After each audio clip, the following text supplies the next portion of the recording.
welcome to this Wednesday's book group. We're going to be going through the Atmananda book. We're going to look at lessons 381 through 390.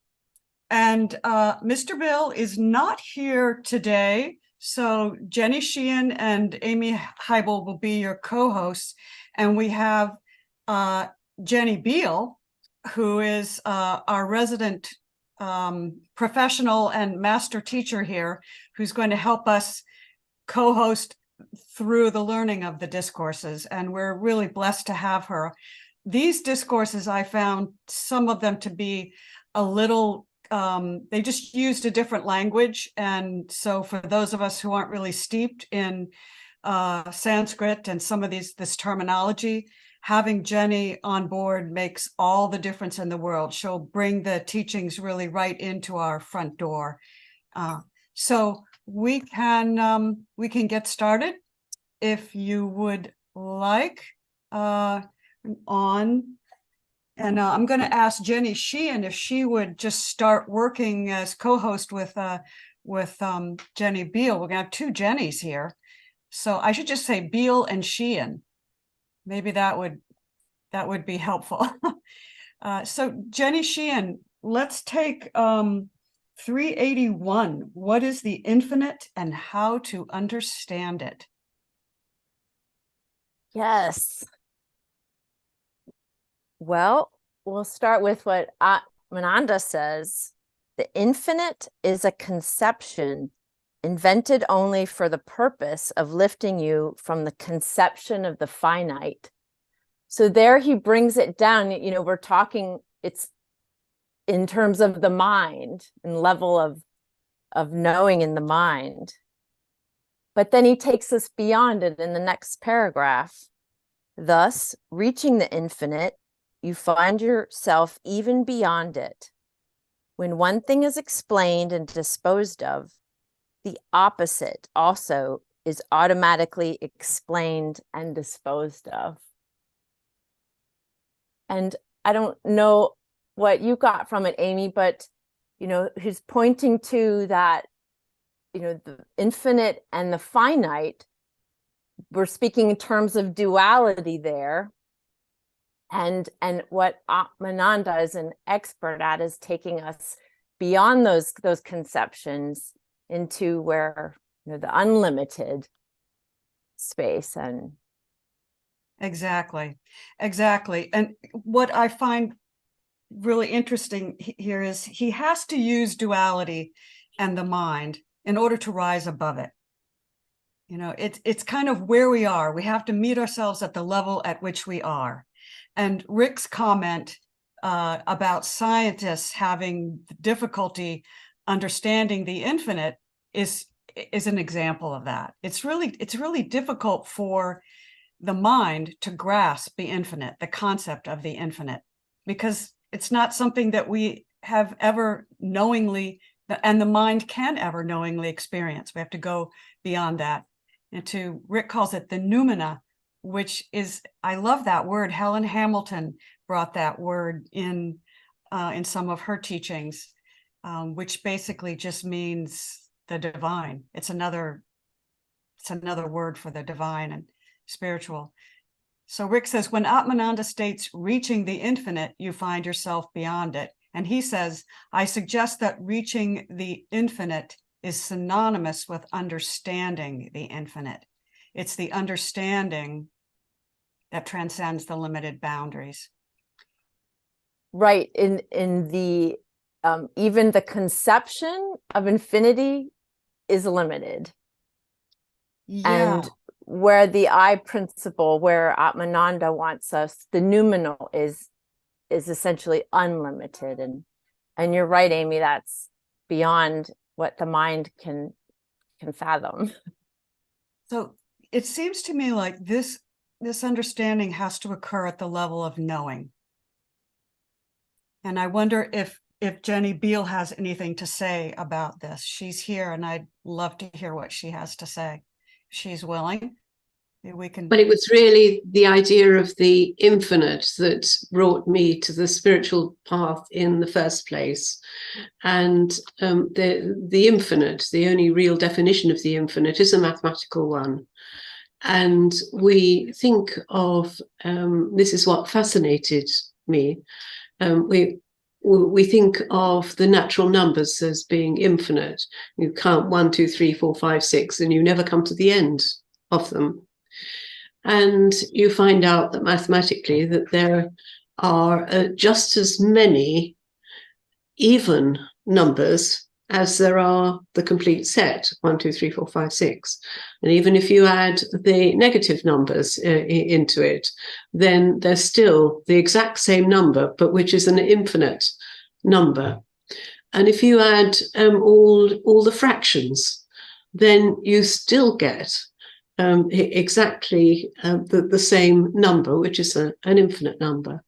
However, if you add all the what's called transcendental numbers, and it's an interesting word, then you find that no, there are more of those than there are the numbers 1, 2, 3, 4, 5, 6. It's a bigger type of infinity.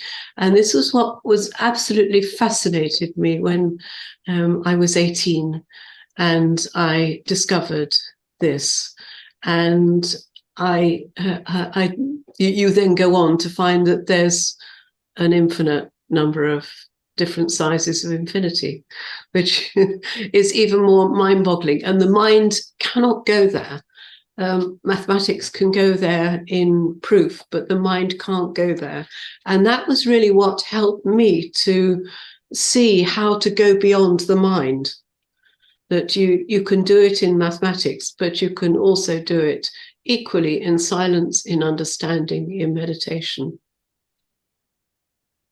Wow. That just sort of blew my world apart. Mathematics, or maths as the English call it, is really just amazing to me. I understood the words that you said, Jenny, but I don't know what you just said.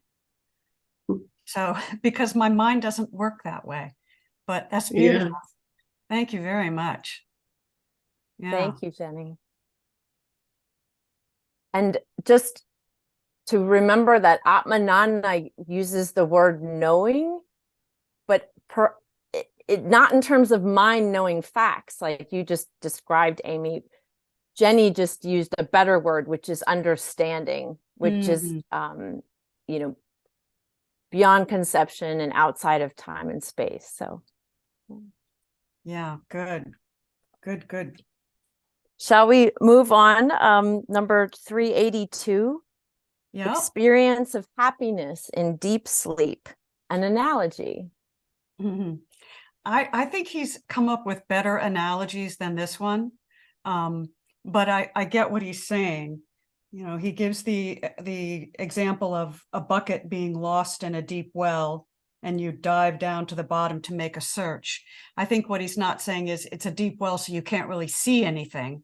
So you're diving down to the bottom unseeing, and then you just touch the bucket and come back up to the surface. And when you come back up, you can say, well, I touched it, I found it, I know it's there, even though you didn't really see it, and there's no way to express that touching. And then, he takes that into saying, similarly, happiness is experienced in deep sleep, but you get hold of a medium to express that experience only after coming to the waking state. So you have to find a word in the waking state to describe something that you really don't have any understanding of, to use your term. Except don't, every morning you come into the kitchen and we ask friends and family, how was your sleep last night? And we can answer that question. Yeah. If we're honest, we might say, oh, it was a little restless, or it was fabulous. And I saw it when, the medium to express that which seemed to have occurred during the night, you said it perfectly. It's happening literally in the dark. It's happening beyond the mind, the state of deep sleep. We're not talking about dreaming. We're talking about the super still state of deep sleep. And experience is always beyond the mind. That's right. So if you're in the kitchen making your coffee and someone says, "How is your sleep?" and you know that your sleep was really good, but you don't really know why. You just know you slept well, but you don't really know why. And one of the things I love is that we hate to come out of that deep sleep because we love it so much. For me, that's really a clue. I love to go to sleep, and I sometimes don't want to wake up. There's a poem, I wake to sleep and take my waking slow. I wake to sleep and take my waking slow. And I just love that because that encapsulates for me the whole thing, but I can't explain in words what it is. I just love it. It's peace, it's stillness, as you said. Yeah, and I think the restless sleep is perhaps the time spent in deep sleep didn't happen on the same level as other nights, Yep. And I have to say, there was a New Yorker cartoon. It was so funny. Someone was at a kitchen table drinking some coffee, and the caption was, "Oh, now I've got 16 hours to kill until I can go back to bed." So it's a pervasive kind of attitude, perhaps. Well, it is. And I think that's why infants sleep so much. And, Jenny Beale's kitty cat loves to sleep, and dogs sleep. Sleep is such a restorative state, and we all know that instinctively. So, and Susan Wright says, or the dream that was so good, we want to try to get back to it. And I don't want to open this up and belabor anything, but my sense is that the dream state is not the deep sleep state. The ego is still there. It's still projecting in the dream state. We could probably have a long discussion about that. Well, mind still seems to be functioning in sleep. Yes. And it, in Atman, in the direct path, there's the three states are waking, dreaming, and deep sleep. And you said it exactly right, Amy. Yeah. So 3 states. Okay. But we're awake now, so let's move on. Yes. This number 383. How is Sankhya philosophy related to Advaita? And I had first noticed some of these terms in 281, so I've been contemplating this for a while. Advaita is a perfection of Sankhya philosophy. And really, that's the answer to Atmananda's question. Because when we're getting into philosophies and it's related to yogic philosophy, this is not the realm that Atmananda says to waste any time in. It's inherently dualistic, and it's not the direct path. Dualistic meaning progressive, yogic, progressive. But as Jenny demonstrated in her time over the weekend in the conference, and what she's learned from Francis Lucille, to still address the underlying question, give the person an answer, but also put it in the correct context. And he does put it in the correct context just right there. Like, Advaita is the perfection of this philosophy. So let's just hold that in mind as we delve into the answer. But the two concepts are Purusha and Prakriti. And Purusha is more of a passive principle, the absolute, having to do with being and immobile existence. And Prakriti is more of the relative or Maya, or the, you know, mobile existence, not stillness and being. And so Atmananda's answer is that Sankhya tried to eliminate Purusha from the Prakriti, but in doing so, he allowed certain parts of Prakriti still to cling on the Purusha. Let's go to the last paragraph. Advaita philosophy, by right discrimination, finds that plurality belongs only to Prakriti, and that when Purusha is reached, Prakriti ceases to be Prakriti and is transformed into Purusha itself. So again, just looking at it, the movement of consciousness being the relative world, the phenomenal world that is experienced, that we can focus on the doing versus non-doing, but that in the ultimately the method, perhaps neti method of taking away all that Prakriti is, then one comes into Purusha, or the absolute stillness of being, and that is what is transformed into the absolute itself. Well, I'm glad you took that up, Jenny Sheehan, because you explained it really well. Well, And I've had help. I've been, that's what, this just did not happen in a week, so I wanted to. Well, thank you. Clear all that. I wonder, I'm just going to open it up to Jenny Beal and see if she wants to add anything to it. If she doesn't, that's fine. But if she does, please. Yes, Sankhya is one of a number of philosophies, separate philosophies, which make up Hinduism. We think of Hinduism as being one thing, but it is not. It's several different philosophies. So it includes yoga, it includes Vaisheshika, includes Mimamsa, Sankhya, I think there's another one as well as Advaita Vedanta. All of them, apart from Advaita Vedanta, are dualistic.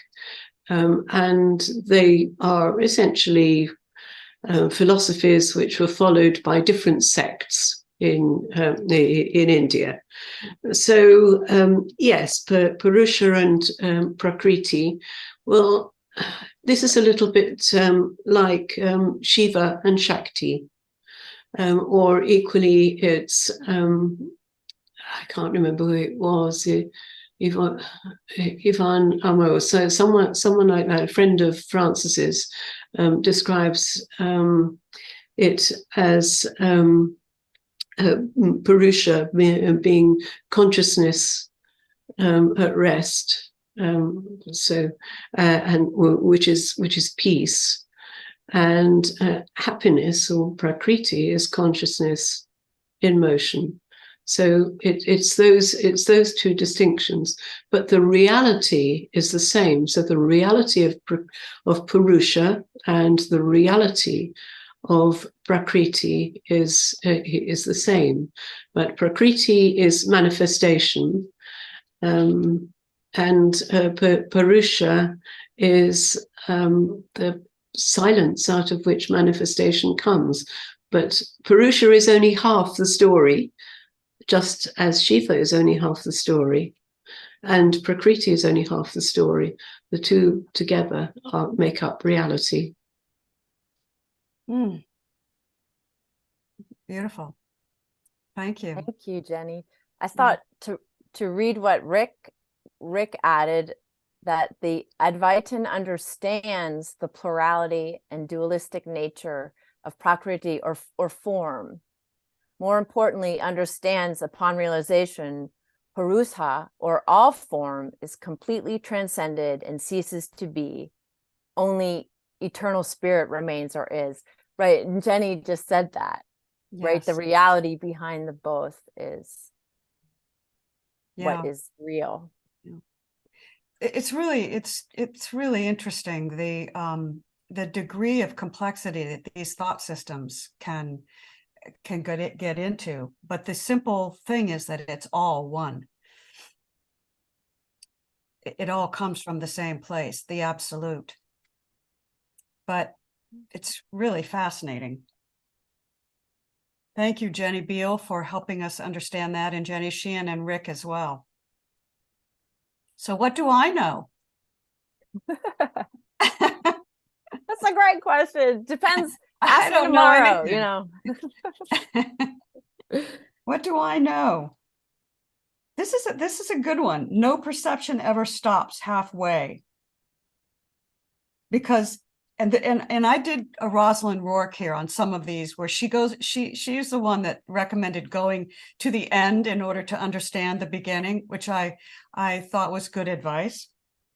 So perception never stops halfway, but always ends in knowledge, because seeing the object, you're only witnessing yourself, and seeing the object, you are both the witnesser and the witness. It's all you're just witnessing your own being. At the point of knowing, there is neither perception nor the object perceived. At the point of knowing. Therefore, and here, only knowledge. Right. And here, to clarify, I think Rick West is pointing to it, knowing that the mind has, like, I know I need to go buy more milk next time I go to the store, versus understanding, which is, the essence of consciousness, the wordless, formless, outside of time and space digestion that occurs from experience. Yeah, let's read this. He says, what do I know? Witness versus knowledge.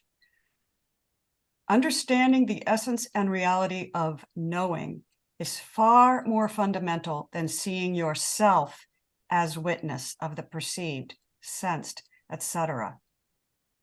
That is such a subtle distinction.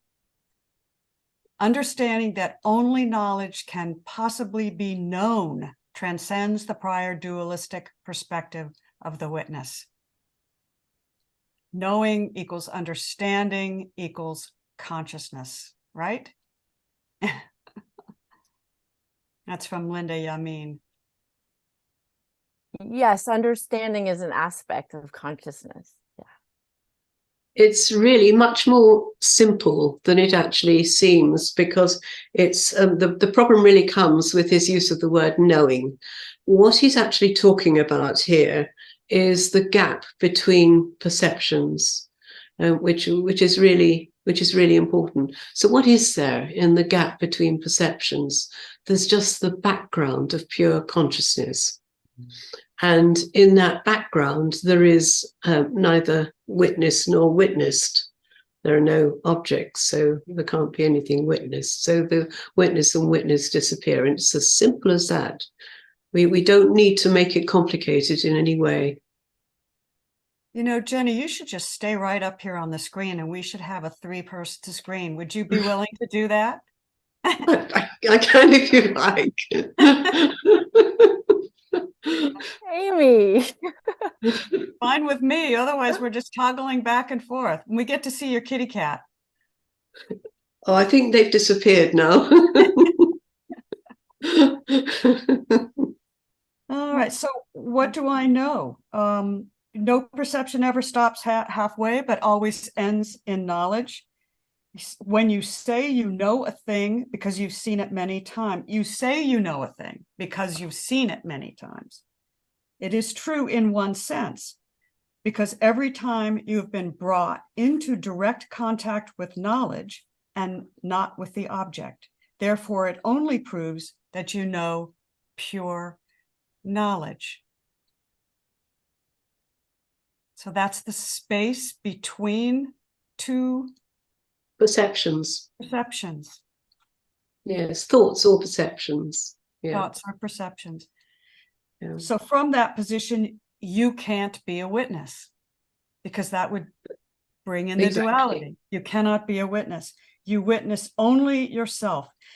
Knowing is not a verbal noun. Yeah. Knowing is not a verbal noun. Does anybody want to talk a little bit about what he means by that? It's not something you do. Perfect. Yeah. Yep. And it's not something you obtain having done it. Yes. This is like the deep sleep state in a way. This space between two perceptions or two thoughts. Yeah. There's nothing there. Exactly. So there's nothing to grasp. There's nothing to hold on to. And for so many of us, it's something that we can't imagine. We can only know with Jenny Sheehan's definition of knowing or understand.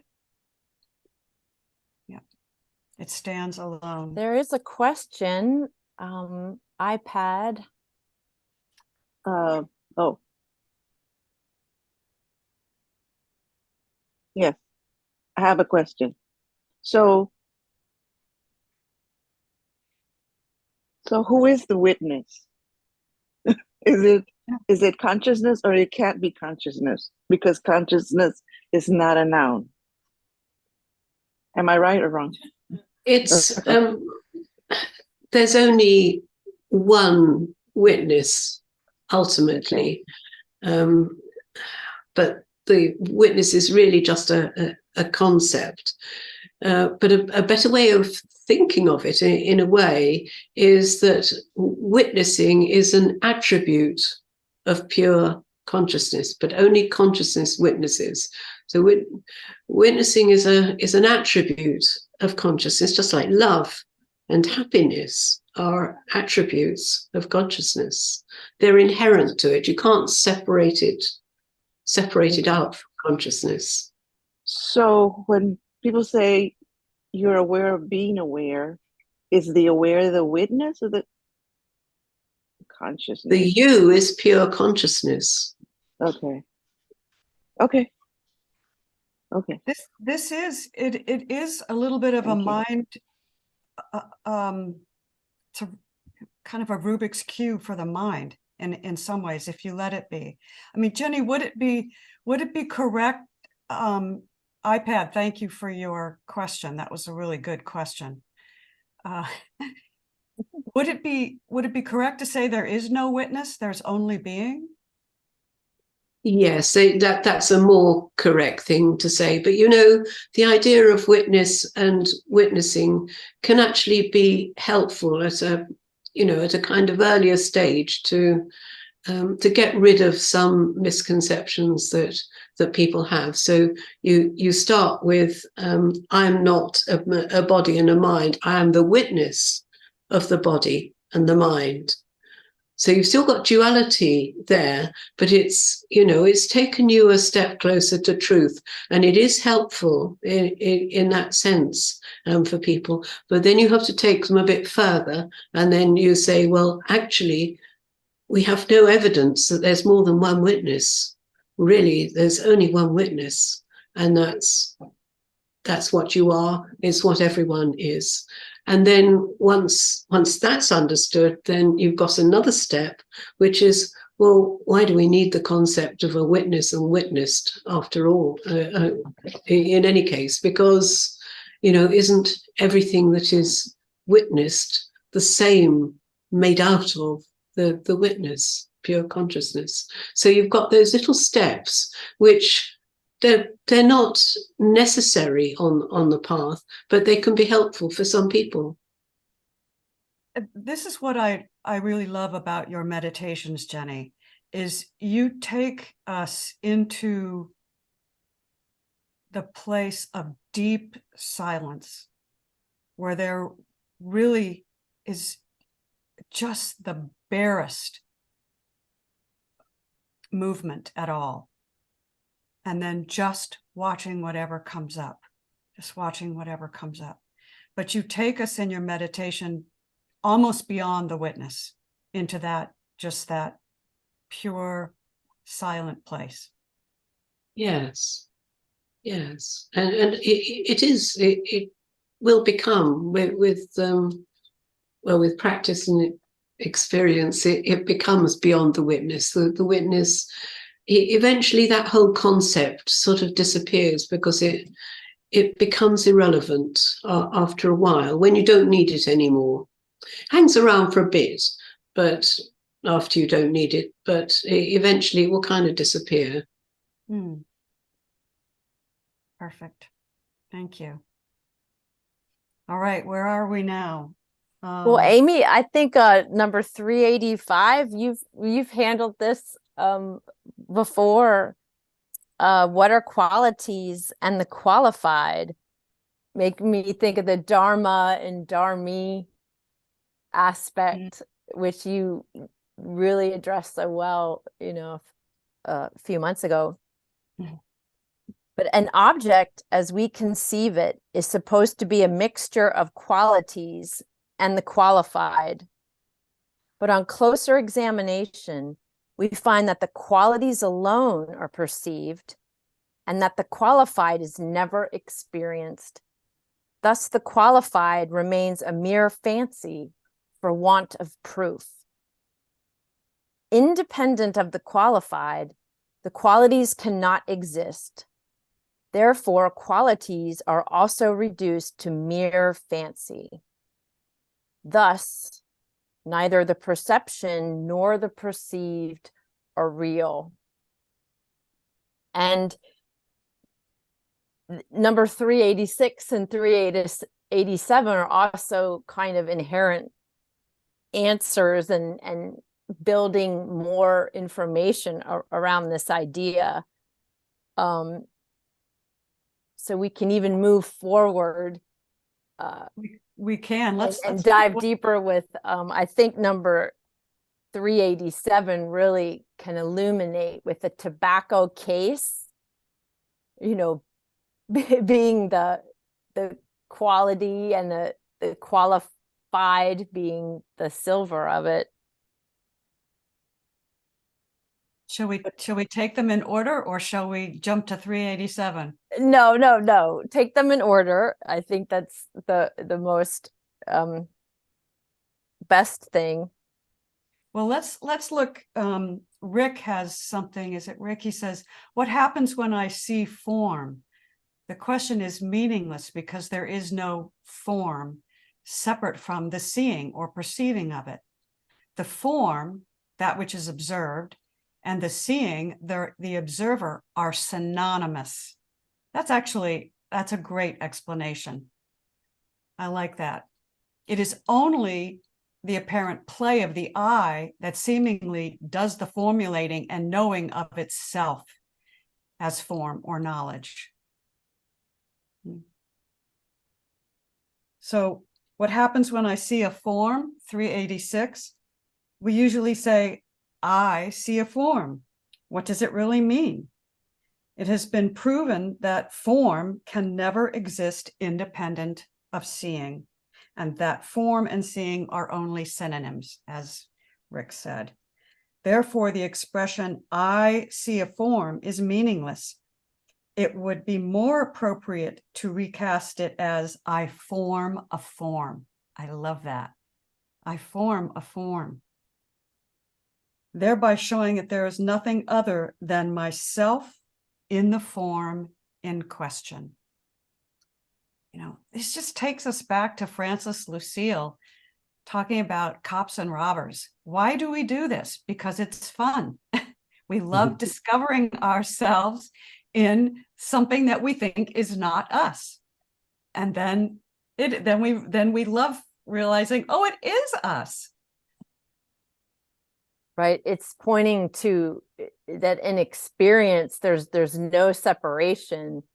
And, here the seeing and the form, it's happening. We can't separate either from the other, or neither exist. And remember a couple weeks ago, we had a discourse which really Atmananda said, really, we just have to say it as I am eyeing. And when that, I form a form made me think of that, I am eyeing, that just that subject and object are one. There's no, in experience, there's no duality. As Jenny challenges us, try to find it, try to find the separation. Yeah. Jenny, have you got anything to add? Yes, in a sense, he's saying, I am the creator and the observer of the creation, and the two are one. Exactly. You can't separate the creator from the creation, and I am both, all of that. Absolute. Okay. Thank you. We're ready to go to 387, how to prove all is consciousness. Yeah, and I think when we this makes it more clear, the qualities and the qualified in terms of silver in a tobacco case, then it can elucidate that. So I didn't mean to tell us, to skip that part. I meant like, well, let's spend a little more time on 387. So take, for example, this tobacco case. What is its content? Silver. If you take away the silver from the tobacco case, the case vanishes completely, but the silver remains over in the guise of another form. Can I stop you there? Because I think that's confusing. I don't think this is his best discourse. It remains over in the guise of another form. Well, so what he's saying is that the silver can form another object, or can be found in another object. Well, I think it's, well, if you imagine the tobacco case is stolen, then the thief might melt down the silver, and it's now in a liquid form. It will then maybe solidify, and then it will be fashioned by a jeweler into something else. Perfect. Thank you. See, I think he missed that step, but maybe I just am a very rudimentary thinker. But so the case vanishes, but the silver remains over in the guise of another form. So yes. But if all forms are removed from the silver, so let's the qualities of silver are removed, the silver also vanishes, leaving consciousness alone. And in terms of, if there was a pool of silver, I got to a pool of silver, it's like, well, it's shiny, that's a quality, take that away. It's kind of grayish in color. Well, if we took that away, and then I might even, well, there's smoothness, another quality. All of those qualities are imposed on the qualified, which is the thing in itself.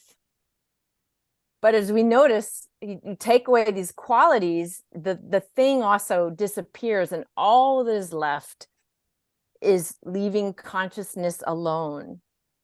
Thus, we see that consciousness was the only reality in the tobacco case. Beautiful.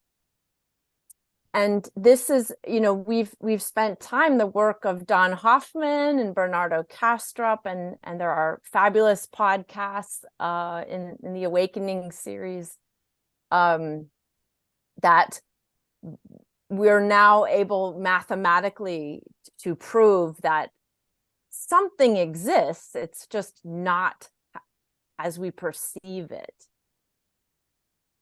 And that's what he's talking about. Consciousness was the only reality to the tobacco case. Exactly. If we could imagine that we could do those things and press a button and there it goes and there it goes and there, well, something was there.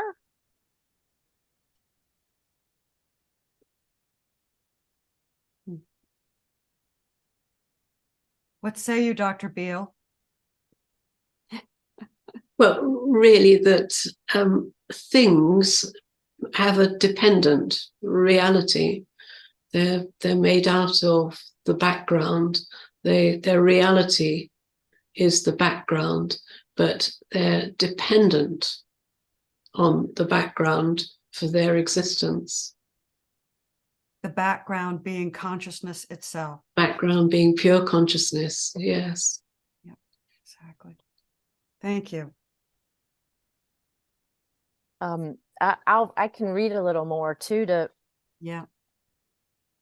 If from seeing a form, if either seeing or form is separated, then both vanish simultaneously, because neither can exist independently of the other. Therefore, both are one, but not as either. And this is what we've talked about in the previous discourses. You can't separate the seeing from the form. Then what is it? When form and seeing disappear, consciousness alone remains over, and that is the only reality behind it.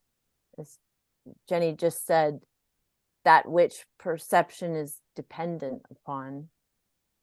Thus, everything is permanent as the background and not as the expression. And I think the key word is permanent is key. Everything is permanent, unchanging as the background. Right. Yes, the background is permanent and unchanging, and it's Exactly. the expression of that. And of course, this is the mystery of life, the mystery of consciousness. It's the expression of it that somehow is perceived by the senses, and mind plays a role in it too, the activity of consciousness. Thank you. So Sandra has a question. Shall we bring her in? Yes. Hello. Good afternoon.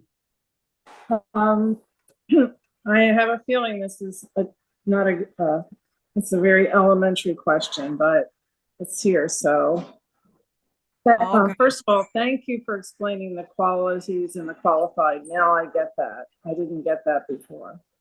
But on this about seeing and it doesn't exist, I don't get that, because I understand that when I'm looking at the chair, it's my consciousness is seeing it, or the consciousness.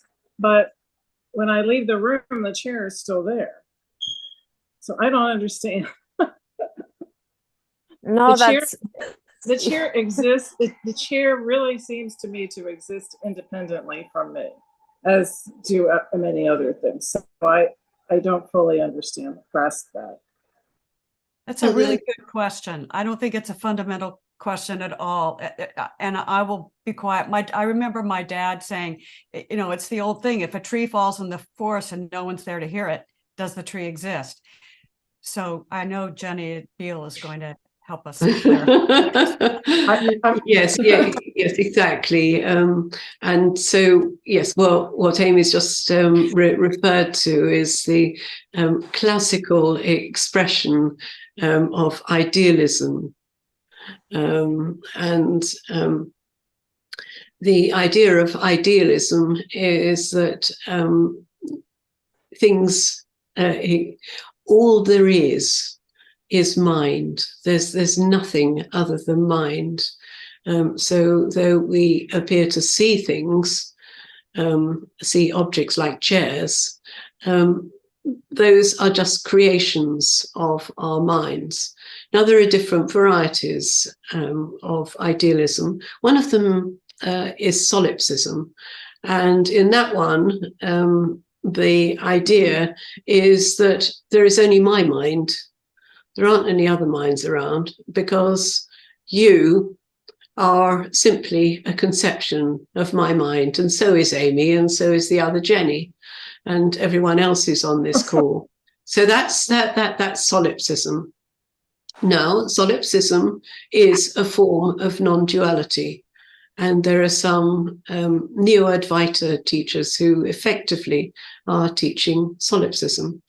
There's another more sensible version of idealism, and that one says that yes, the reason the chair is there when you're out of the room is because the chair is in God's infinite mind, or universal mind, if you're not into God and things, which is fine. So it's in universal mind, and there's always there's always some part of universal mind that is seeing the chair, so therefore it is always there. But it's made out of mind. It has it has no existence of its own. It has no independent existence of its own. Now, that's generally what Atmananda's teaching implies, is that form, that more sensible form of idealism. Now, there's equally with non-duality, there's another philosophy, which is realism, which says that yes, the chair does have some kind of existence.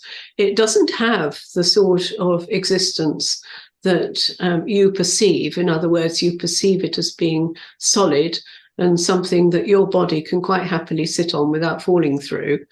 And nothing like that at all. Realism is consistent with science, which is why this form of non-duality is very popular with scientists. So the chair is actually made of molecules, and molecules are made of atoms, and then atoms are made of elementary particles. But really, those particles don't quite exist. They're actually just fluctuations of a quantum field, which is really a field of probabilities. Now, that sounds like duality, but actually it doesn't have to be, because it's equally possible that all of those quantum fields are made out of the same reality, consciousness, that mind is made out of. So that mind and all the objects that mind sees have the same reality, but essentially there are two separate realms. There's the physical realm, and there's the mental realm. And that actually opens up the possibility, maybe there's lots of other realms too. Maybe there's a realm of mathematical objects. Now, those are going to be different from both the mental realm and the physical realm, because there's no time there. They don't move. So that's one possibility. There are others. People talk about beauty and form being also another possible realm. So we can't prove whether either idealism or realism is truth. Really, they're just models. That's all they are. They're different ways of looking at the world. My preference is for realism, but other people prefer idealism, and it's absolutely fine, because ultimately there is only one reality. Thank you. Did I that wish help? I wish I could say I understood everything you said, but I do understand some of it. And it seems more possible to me after all of that. So thank you.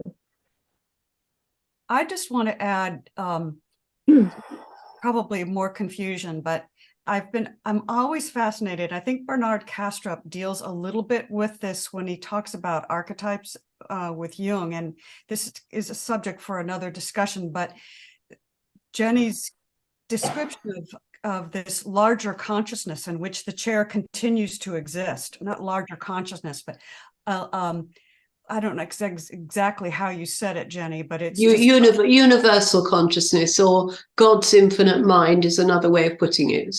In which the chair exists somehow. That's a subject that I find really, really fascinating. And but that does help to answer Sandra's question. Thank you. we have such a limited perspective of, all we see is our own limited awareness, but there are beyond that limitation in which the chair continues to exist. We just don't have access to it, seemingly, with this seeming mind. Thank you. Thank you, Jenny. All right, Jenny Sheehan, do you want to take the next one? Well, Susan has her hand up. Just to conclude, maybe no conclusions, but right, because it's only our minds that create the models. So no matter what model we're following, realism, idealism, those are still just models, right? And at some point, if we follow either one of them far enough down the path, it seems to me they all end up in the same consciousness. Yes, yes, Jenny, they do. what do you, Jenny? What do you think? There is a danger with some models. Now, solipsism, yes, it ends up with one consciousness, but I do have a problem with that, because I think it can incline us to completely disregard other people as having any importance whatsoever. So I think there's a concern there. I have another concern about the more general idealism model, the universal mind model, and that is that it's, and this is a philosophical concern, not a practical one, and that it is really anthropocentric, which is exactly what you're saying. It's something created out of mind. Realism, the realist model, that has more freedom to it. It gives freedom to prakriti, essentially, to manifestation. It doesn't say anything about what it is like. I gave you the scientific interpretation, but that type of realism might equally say, well, no, that scientific interpretation is just comes from scientists' mind. There may be something else completely different, but still, ultimately, there is only one reality. So it is less anthropocentric. Yeah, and it leads me to wonder why it's only important to our minds, right? Because it leads me to wonder why it's even important. It's not important, other than the question will always arise, as it just did. Why? How is it that the chair is still there when I walk out and comes? And is so. All questions. What's really important is all questions, all doubts, need to be explored. If you squash them, if you suppress them, then you end up with a religion. If you end up with a religion, you'll ultimately end up with war, because all religions end up in war. No, agreed. But what if I just don't care? If you don't care, then that's absolutely fine. I just want to jump beyond it. I mean, really, at the end of the day, right? That's fine. That's fine. Yeah. And Susan, I think Rick West has done that on the chat board. He just says, a direct experience is not a model. That's why we reiterate the importance of the experiential. Experience prior to the mind's interpretation. Direct experience is prior to mind. Rely on that. And I think for the purposes of this discussion, maybe we could, he says, I highly recommend caring without caring. maybe we could leave it at that, but this is a great question, and it warrants further discussion at some other level. Right. And I just leave it with this, Rick. I'll just respond to Rick. To me, it's being interested without caring. Maybe that's where I'm coming from. Interest without really caring. And I say caring. Yeah. Anyway, yeah, thank you. Good discussion. Thank you. That's perfect. Yeah. Yeah. All right. So let's see. Oh, are we on 388? Jenny, is that where we are? Okay. Where is a mystic and where is a devotee in relation to truth? He says, a mystic's position is very complex and confused. She or he has a lot of self-made samskaras. He has to transcend all those samskaras before visualizing the truth, and this causes or involves much strain. A devotee. I think Atmananda shows us a little humor in this answer. You know, if a mystic kind of, you know, like a saint, a guru, you know, kind of from a yogic, who's a yogic philosophy, kind of has special powers and transcended much of the mind. So when he says self-made samskar, meaning that probably not every mystic, but that in the place where they are, they have developed a whole new conditionings in the mind that are binding to the person. And when he says this involves much strain, I just had to giggle. I think he's also referring to someone who has followed a path of bhakti rather than the path of jnana. And what happens there and the difficulties are that he has to be completely devoted. So a mystic is someone who has seen the divine, but he's seen the divine as something separate. He's from himself, and he's looking up to the divine. He has seen God. He's had an experience of God. However, that has produced a lot of conditioning, because there's all the conditioning about how he came to see God, all the practices he did in order to see God.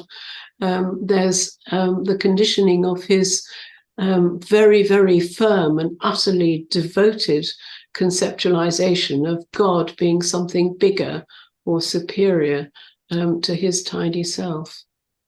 You know, I think this is why I didn't get the humor that you got, Jenny Sheehan, because to me, when I read the word mystic, I went to my my investigations of near-death experiences, in which the near-death experiencer becomes one with everything and realizes that everything is one.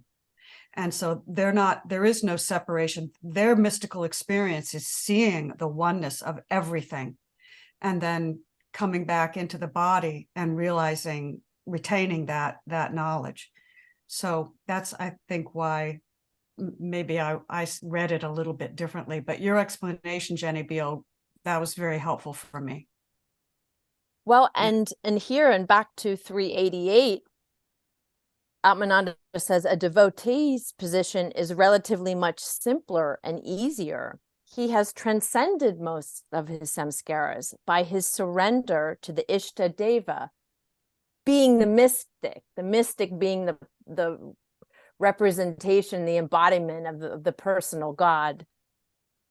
Therefore, the devotee will be able to grasp the ultimate truth much more easily than the less fortunate mystic. Mm-hmm. And I have to say, I fell, there's a Netflix documentary right now called Escaping Twin Flames. I saw that. And it's fascinating, but I think that's where the laughter, because just saw an example of, you know, a young man and woman that are just way out of their league. And it's fascinating to see what can happen in these communities, the mystic versus the devotee. But Atmananda is saying the devotee has a leg up on the person in the chair. And I'm sure it's dependent on the community, highly dependent on the community. And Jenny Sheehan, would you describe what a samskara is? We have a question on the board asking, what's a samskara? Or what are they? Sure. So a samskara is conditioning that is rooted in ignorance. So it is, to say, a belief, an idea in the mind that is rooted in a misunderstanding of reality or truth. Meaning its root is in a belief in separation, a concept of that. And so these conditionings are what we learn are the binding aspects of the functioning of mind. And so as we deepen in our understanding, and as Rick pushes us and we take it to experience, and we see where there's loss of peace or upset, or a sense in the body, or noting maybe mind stuck in a loop, that's kind of pointing to a samskara. There's something going on that is binding, and ultimately it's rooted in a false belief, in some idea that's not true. And at the deepest level of that, it's a misunderstanding that there's only one universal consciousness. So they're different. Samskaras can be different for different personalities. Some, in Jung's archetypes that were there's some deeply human conditionings that we share. We all kind of struggle with one way or another. And then there's others. I know Andrew had a question about, well, it certainly seems like there's different kinds of minds. Yes, minds do seem to function differently. And it's because of this conditioning. And so that's where experience is opportunity to undo these samskaras, and to be wary not to bring any new ones on board. Which, Jenny described kind of some spiritual ego or spiritual beliefs that can come and be just as binding as, not seeing a neighbor as myself and treating them violently.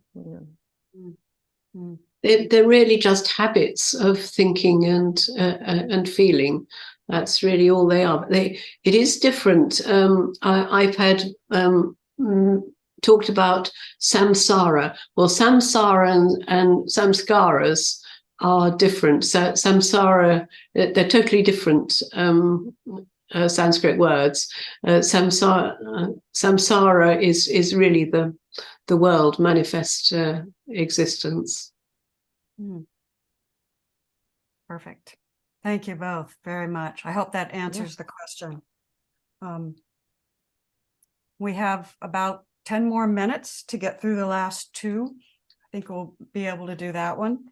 389 is thought of consciousness and abstraction.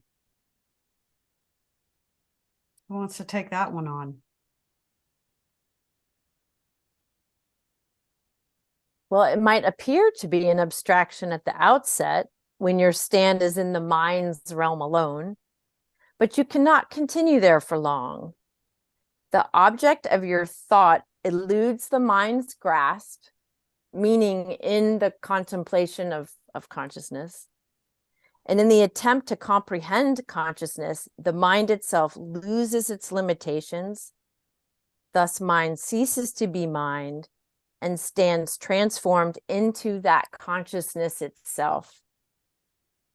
So what we've been saying, taking beyond conception, beyond form and word, is where understanding takes place. But therefore, the thought of consciousness, though starting as an abstraction, takes you immediately to the clearest experience of the absolute. So this is an example of how, a thought can be that which, just even the pondering of infinity can eventually take us beyond that concept and into reality, the truth of our nature. Exactly. This kind of takes us back to the first lesson that we started with, 381. Yeah, I saw that too. Yeah. Therefore, the thought of consciousness, though starting as an abstraction, takes you immediately to the clearest experience of the absolute. Mind transcends itself, trying to understand something that it can't understand. It has no experience of. Jenny Beal, do you have any thoughts you'd like to add? Yes, the important thing is to actually go there. Sometimes we get stuck with sound bites. I am pure consciousness. End of the matter. We don't actually go there. If we allow the space for the word consciousness to take us to its referent, then it will be exactly as he says. But if we just take the sound bite, oh, I know what I am, I'm pure consciousness, end of the matter, then that doesn't take us anywhere. Beautiful. Perfect. That's a great reminder. That's good. Thank you for that. And the last one, 390. Body, mind, and the I principle. What is their relationship and essence? During the period of preliminary investigations in the study of Vedanta, you are asked to try to separate the body and mind from the I principle. This is what Jenny Beal was saying just a few moments ago. It is only to make you understand the relative values of the terms. Such a separation is not really possible, because separated from the I principle, the other two do not exist at all. Therefore, they are nothing but the I principle. Vedanta asks you only to recognize this truth. From the position of consciousness, one can say that everything else is not. But from no position can you say consciousness is not. Because one has to be conscious of the truth of that very statement before making it. Therefore, consciousness stands as the background of even that statement. Hence, even the statement that consciousness is not only proves that consciousness is. Therefore, consciousness is self-luminous and permanent. I mean, that's it in a nutshell. It's so beautiful.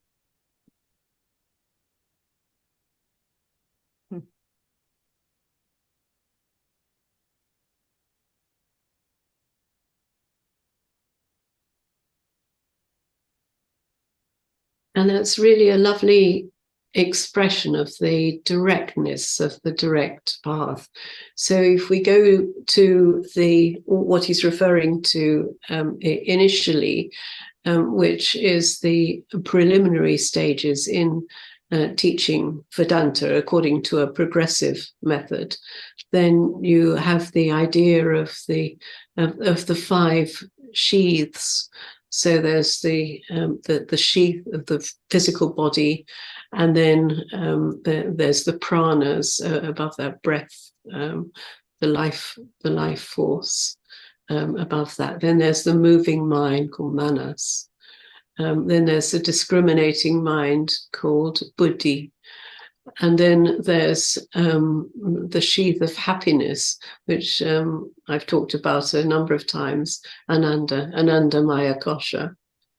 And then once all of those sheaths are removed, so you see that you are not any of those, then you end up with pure consciousness. But what he is saying here is, well, you don't need to worry about any of that really, because you can go there absolutely directly.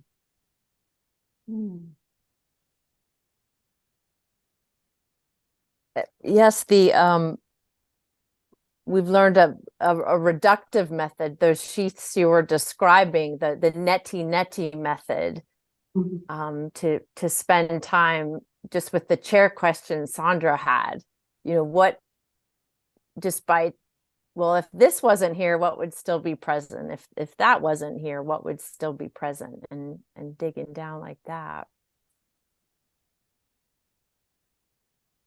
And Rick says the last sentence in his comment is, in the chat, is, thus anything viewed as being separate from the I principle, however seemingly useful, is not real.